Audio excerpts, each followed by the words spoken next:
Hi, it's Chavi Rappaport here with Torah Wisdom to Go, the wisdom of Torah to hear and share with a friend. Pass it on. We know Judaism doesn't invite converts. In fact, we dissuade proselytes from joining the Jewish fold. Take a look at this week's Torah portion. The name? Yisro. Yisro? Kohen Midyan. Not only a priest of Midian, but also a priest knowledgeable, a connoisseur in every type of idol worship. He studied them all. We know that the name of the Parsha really is indicative of the main content, the essence of that segment. This week, we become the chosen people. We enter the covenant with Hashem, with God, at Sinai, Matan Torah, the receiving of the Torah. What kind of a name is Yisro? And what's the connection? And you know what? The Torah, the Zohar actually, tells us the Torah, so to speak, waited to be given until Yisro came into the desert and said, Ata yadati ki gadol Hashem mikol ha'Elohim.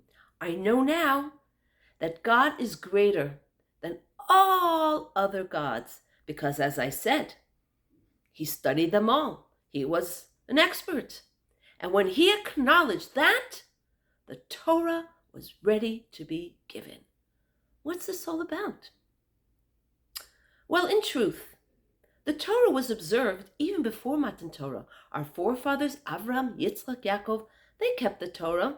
And we know that when the Jews went down to Egypt, it says that Yaakov sent Yehuda ahead, Lehorot Lefanav Goshna, to set up yeshivot, to set up places of Torah learning. There obviously was Torah and Torah learning. So what was different? What did the giving of the Torah at Sinai accomplish that hadn't happened before? There was a breach between spiritualism and the material world. In fact, for many, many years, all the different cultures thought, God, he created the world, and then he abandoned his post and left it to the powers of nature. And so they worshipped the sun, the moon. There was a god of rain. Nature was in charge. They were the gods. When Hashem sent the 10 plagues, he was going to dismiss that erroneous belief. And that was the beginning towards setting the stage for the giving of the Torah. And let me explain. First, with the 10 plagues, Hashem showed only one God can control nature, and even more, manipulate nature. And the Egyptians, Paro, were forced to see that, and the world at large was forced to acknowledge that. And then was the next step. What is hidden and seems so concealed, and nobody knows what's going on, and that's the ocean.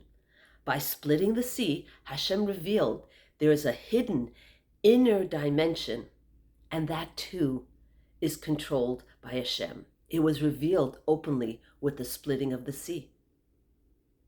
And then came the final step. Yisro, who was immersed in idol worship, agrees, acknowledges, and celebrates the fact that there is only one God. And to really, really, really appreciate, experience God, we have to merge both worlds. We have to merge the physical world, the material world, with the divine, with the spiritual world. And that's where we truly find God. That's what happened at Sinai. And that's why Yisro, who was seeped in the negative worship, idolatrous worship, when he conceded and overturned all of that into holiness, the Torah was ready to be given.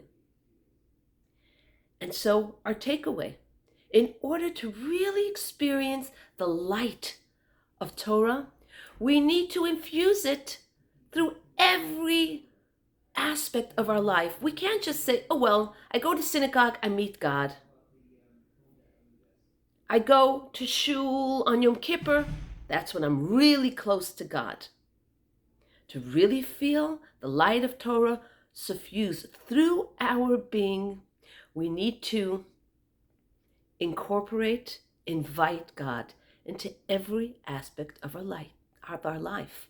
Business, eating, sleeping, whatever it is, there's always a presence of God in our minds.